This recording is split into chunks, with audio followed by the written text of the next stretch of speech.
Hello and welcome to Understanding Maps. It's lesson 2 for module 1. All right, so basically we're just going to talk about maps in this module. You might have done maps before, you might have learned different types of maps, I don't know. But just a review of something that you should have learned in other classes, what is time zone. So there's different time zones. They're split up every 15 degrees longitude. And they represent different hours. And so there's 24 altogether, representing 24 hours in a day. All right, so if we look at latitude, if we look at a map, for example, it's hard to tell, without grid lines or something like that, it's hard to tell what you're looking at or what you're trying to find. And so we split it up into a grid. So we've got latitude and longitude lines, and the first one is latitude. Anybody that makes maps, whether it's latitude, longitude, map making, they're a cartographer. And so that's just a term meaning a map maker. And there's still cartographers today. So we constantly are updating maps, whether it's digital like Google or satellite, or simply surveys. You might have seen people out in the street with cameras, and they're also taking surveys and making maps of a variety of different types. So a latitude line, the most common, well-known latitude line is the equator. And the equator is at 0 degrees. It runs right in the middle of the Earth, and that's horizontal to like how you would look at the Earth. And it splits it up into two halves. So we've got a northern hemisphere and a southern hemisphere. And so we measure with latitude, we measure north of the equator or south of the equator. And they're all parallel. So none of the lines of latitude will touch. So if we look at this diagram, you can see the latitude lines. This is 0, which is the equator. And then we've got north of the equator, all the way up to 90 degrees north. And then we have all the way down to 90 degrees south. And so that's latitude. And it's a measure of angles. So if we were to measure the angle here between 0 and this 45, it would be a 45-degree angle. And then if we measure from 90 degrees down to the equator, that is 90 degrees. And so the other measurement is longitude. And longitude is the distance east or west of the prime meridian.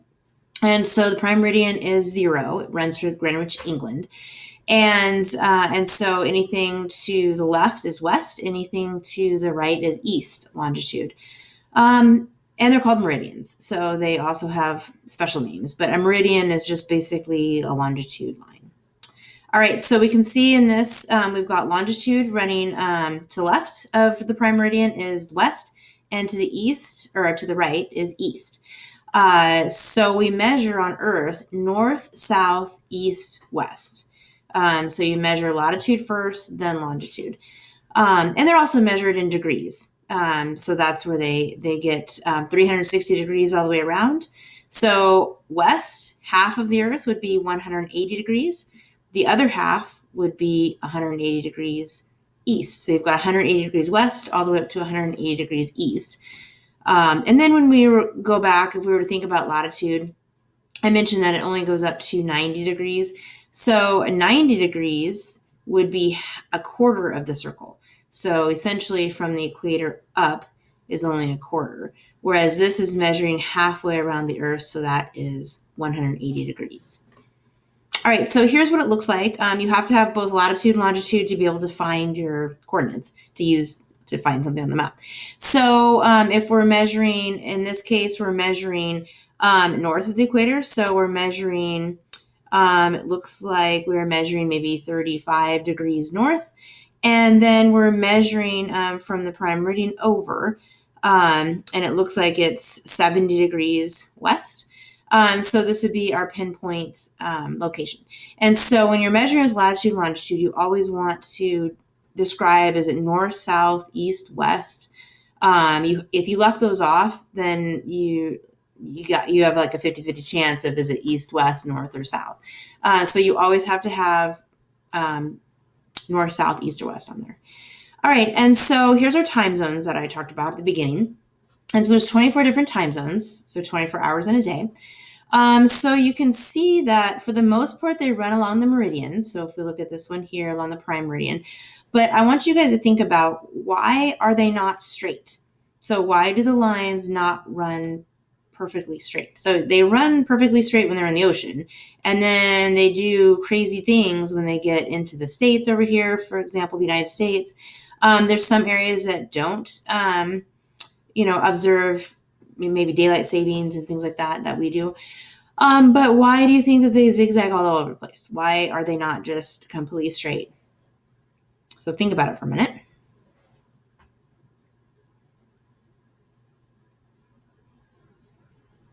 So what do we have, like particularly in the US, because we are familiar with the US, but what do we have here? So what is in the United States? States, right? So wouldn't it be kind of weird if, for example, half of California was in one time zone and half of California was in the other time zone? That would be kind of weird. Or what if the time zone ran right through Reading? So what if half of Reading, like West Reading, was in one time zone and then East Reading was in a completely different time zone? So if you lived on the other side of town, it would make it extremely difficult to remember that we're in a different time zone to make it to school on time, or to make it to a business on time or anything like that. So basically, they're observing states, they're moving around states, they're moving around countries, and that's why they're straight in the ocean, is because there's really nothing out there. So it doesn't need to, unless there's an island or something like you see over here, it just needs to be straight. So that's why. All right, and then the international date line. So this picture, I'll describe it. I went to Fiji a couple years ago for a science field trip, a science learning experience. We worked with a bunch of researchers for 3 weeks. I took some students. And so it was pretty fun. We got to stand, because the international date line, the actual meridian goes right through it. But of course, the imaginary line goes around instead of right through one of the Fijian islands. But we're standing on the international date line. So you can see this is one side of the international date line. This is the other. So technically, this would be one whole day ahead. This would be one whole day behind, which is kind of interesting. I'm right here in the middle, and I'm standing right on it. So I'm standing right on the 180-degree meridian, and one foot's on one day, one foot's on the other, technically. So that would be confusing for those people that live there. So that's why they have them, going around different islands or different states. But if you're traveling west, you advance one calendar day. So when we went to Fiji, they were actually a whole day ahead because we were across the international date line. Then when we came back, we were a whole day behind. And that's because of, as you move around the earth faster than time, not faster than time, but you move around the earth faster than the time zones, you have to advance. So if you go to, for example, in the Midwest, they're 2 hours ahead of us. If you go to New York, they celebrate New Year's Eve 3 hours ahead of us, and that's because they're 3 time zones ahead of us. So that's what the international date line is. There has to be some place on Earth where the next day starts, and so that's where it's at. All right, so different projections. Cartographers make different projections for different reasons, and we're going to go over those. There's 3 altogether. So a Mercator projection is made by taking a cylinder. You can imagine a cylinder of paper wrapped around the Earth, and then they draw the latitude and longitude lines. So this is the most typical kind of map that you would see, and it's just a rectangular projection of the Earth, and it's really nice because the way they spread it out, the way they make this map, the latitude and longitude lines are parallel. Normally, they're not. So normally, if we go back to this slide, notice how the lines meet at the middle. So latitude lines are always parallel. They're the ones that go across. And then the longitude lines, they meet up here at the top, and they also meet at the bottom. And so they are not parallel. So on this map that we just looked at, we have parallel lines. So in reality, that's not how it is. So in order to make this map nice and perfectly rectangular, what they have to do is they have to exaggerate the places that are the farthest north and the farthest south. So if we look at Antarctica, for example, at the bottom, Antarctica in real life is about the same size as Australia. But on this map, it looks ginormous. It looks like it takes up the entire bottom part of this map. So in reality, it's not.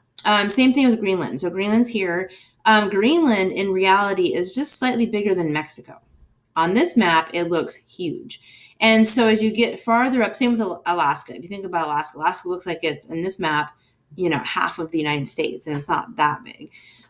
So it gets pretty distorted on these maps as you get up towards the north and south.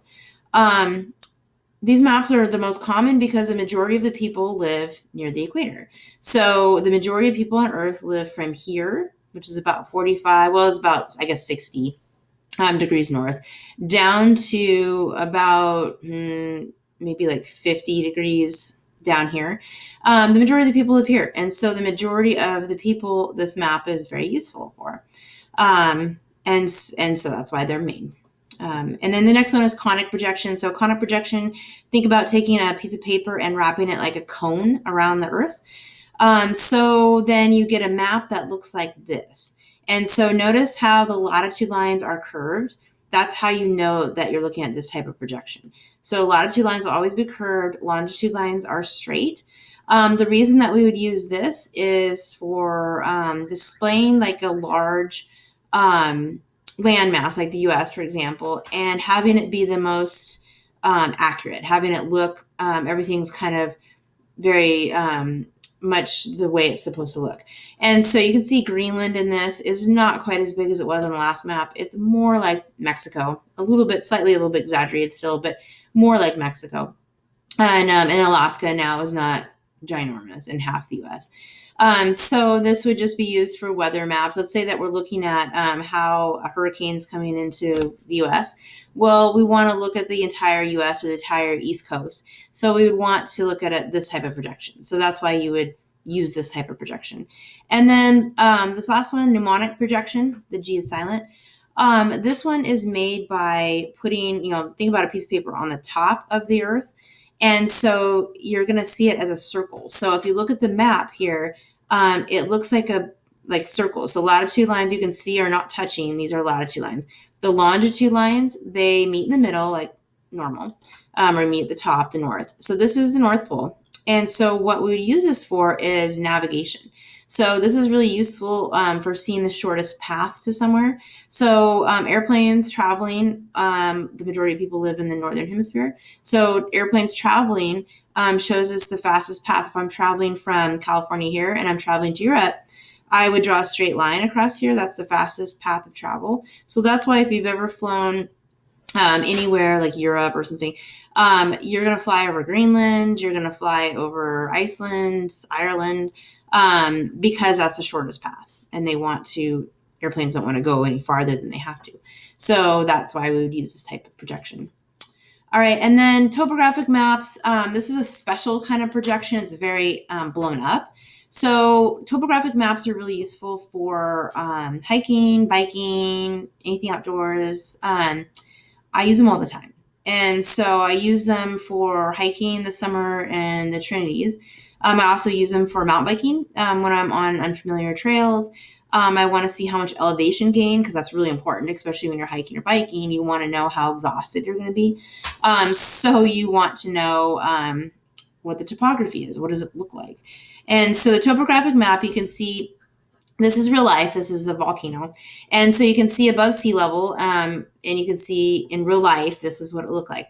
Well, on a topographic map, that projection is flat. And so it's flat, but it shows these lines right here. And these lines are contour lines. And so the contour lines show that elevation gain. You can see they're labeled 500,000. So each one is 500 meters. And the closer they are together, the steeper it is. So right here, this would be really close together. So those are really steep. These are far apart, so it is not as steep. So if I were to travel, if I wanted to hike up to the top of this mountain, unless I'm looking for a really hard workout or a cliff, like rock climbing or something, I'm probably not going to choose over here. I'm probably going to want to hike up here. Over here would be way more of a challenge, maybe even impossible. So that's how you'd use a topographic map. And we'll play around with some topographic maps a little bit later. All right, so I said that those lines on there are called contour lines, and they show elevation, and the interval is in between. So the interval is how much elevation gain there is in between. So that map that we just looked at, I said that there were 500 meters between each. So you can see here's 0, 500, 1,000, 1,500, 500 meters between each line. And those lines are contour lines. So the contour interval is how much space. So it'd be 500 meters on that last map. All right, some other features that we're going to see on topographic maps is index contours. So index contours are the ones that are labeled. Not every line is labeled. It would be a mess. On a real topographic map, if every line was labeled, it'd be a jumbled mess.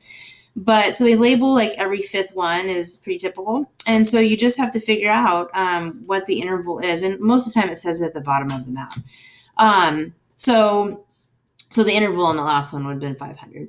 But then also we see these weird markings. So notice how these little markings, those little hashtag or little hatchers, not hashtags, but hatchers on those lines, and that represents a depression. So instead of going up in elevation, you're going to go down. And the reason that they have these is because, remember, not every line is labeled. So if you have a crater or something, then you have to show that. Otherwise, you would think that it would continue to go up. So this is 700, and it doesn't say, it could be feet, meters, I don't know. But it's 700, and then it goes down, and then inside this crater is 640. So it goes down in elevation. So you would expect in real life to see like a dip in the land, like a depression. And that's why they're called depression contours, because a depression is a dip. It also has other meanings, but it's also a dip. All right, and then geological maps. I do have some really cool ones. If we have time in class, I'll show you. But a geological map is really specific. They're used quite often, actually, for a variety of reasons. So you could be looking for different rock types, a quarry. You could be an engineer, and you may have to look at where building a bridge and securing it into the land would be best. You might be a farming, and you're trying to figure out what the rock underneath looks like that you're farming at, because you want to grow the right crops. So there's a big variety, a big reason, lots of reasons for these types of maps. So in this case, it shows soil. It's a geological map of Grand Canyon, and it shows different fault lines. It might show the soil types, the rock types, the age of the rock. So the Grand Canyon, as we'll see, is millions of years of history down through the layers. So it's nice to have a map that shows the age of those rocks. So there's a variety of things, but just anything that has to do with geology. So soil types, rock types, age, all that kind of stuff. All right. So we often, nowadays we use digital maps, and it's really important to know how to read a physical map though too. So let's say that you are hiking out in the Trinities and you drop your phone in the water, or your phone for some reason doesn't charge, or your battery dies. What do you do? And so you should always carry a physical map. So just like a paper map with you. And you should be able to know how to read that and follow directions and look at directions on a actual map. But we use digital maps a lot. And sometimes we like to envision what an area looks like for example, Mars.